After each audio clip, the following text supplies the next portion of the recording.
A busca obsessiva por perfeição afeta a saúde mental? Meu nome é Gustavo Ian, sou mentor de desenvolvimento pessoal e especialista em neurociência do comportamento. Antes da gente iniciar o vídeo, eu preciso te lembrar que esse vídeo não substitui a presença de um profissional da saúde mental, como por exemplo, o psicólogo. Avisos feitos, vamos ao nosso conteúdo. Gustavo, o que é perfeccionismo emocional? Perfeccionismo por si só já diz a busca pela perfeição.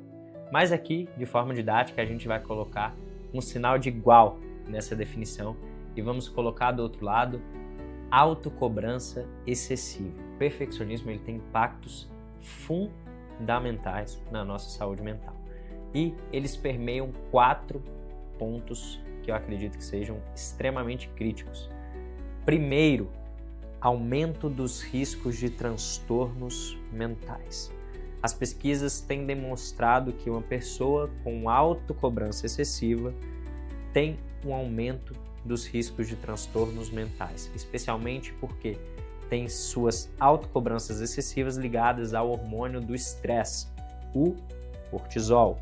Em segundo lugar, nós temos a evitação de erros, que fere basicamente um princípio fundamental da neurociência, que é a neuroplasticidade. É a capacidade que a gente tem de nos adaptar a novas realidades. Então, eu fico pensando, por que ser perfeccionista? E eu não vou falar aqui, não vou ser hipócrita dizendo que eu não sou, porque de fato a busca pela perfeição, ela é importante.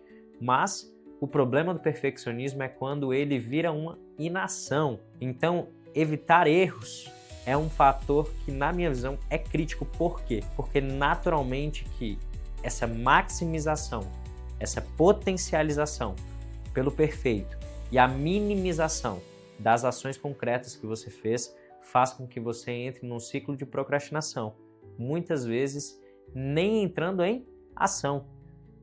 Um terceiro fator fundamental que eu acredito que é extremamente relevante para a gente trazer aqui é o prejuízo tanto nos relacionamentos como no bem-estar.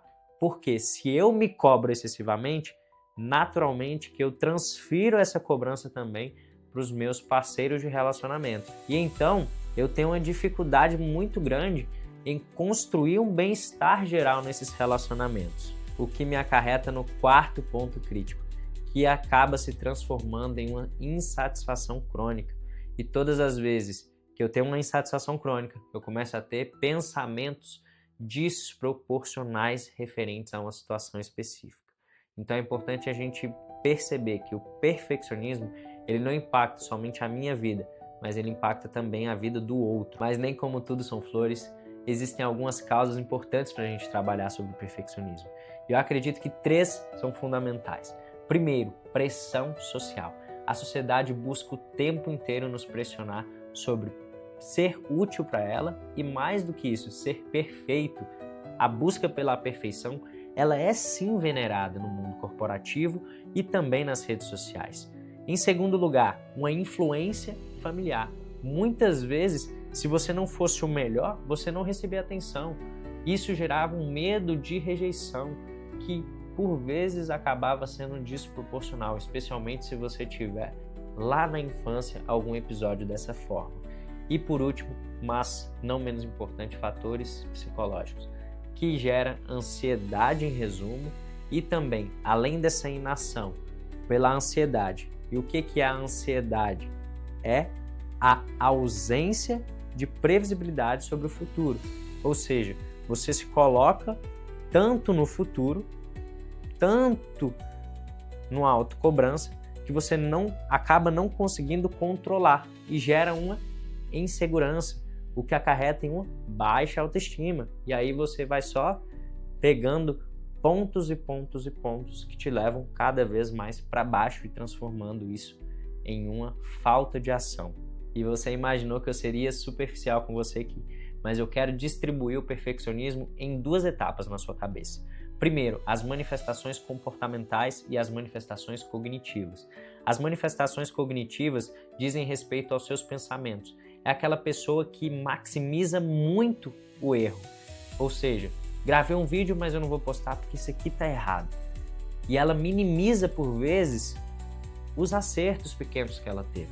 E aí você tem, com isso, através da manifestação cognitiva, você depois tem uma manifestação comportamental, que é traduzida em medo intenso de rejeição, de falta de aprovação social. Então é importante você entender que o perfeccionismo, ele tem primeiro essas duas características, uma manifestação cognitiva inicialmente, e se você não entra em ação, ela se transforma em uma manifestação comportamental. Como superar esse vício emocional do perfeccionismo? E eu tenho uma única resposta para você: treinando. De fato, o treinamento, a exposição aos teus erros é que vão fazer você acabar com esse perfeccionismo. E diz aqui uma pessoa que já passou pelo perfeccionismo. Eu poderia dizer autoconsciência, porque a autoconsciência você já está trazendo aqui agora para si mesmo. E a autoconsciência é, de fato, sempre o primeiro passo para qualquer mudança real de comportamento. Então você traz autoconsciência e depois você treina, se expondo ao erro. Não existe nenhum treinamento mais importante do que a exposição gradual e inteligente ao erro, para que você quebre de fato essa linha do perfeccionismo e rompa na sua vida. Ei, Gustavo, tu chegou com visão, mostrou que juntos mudamos a direção.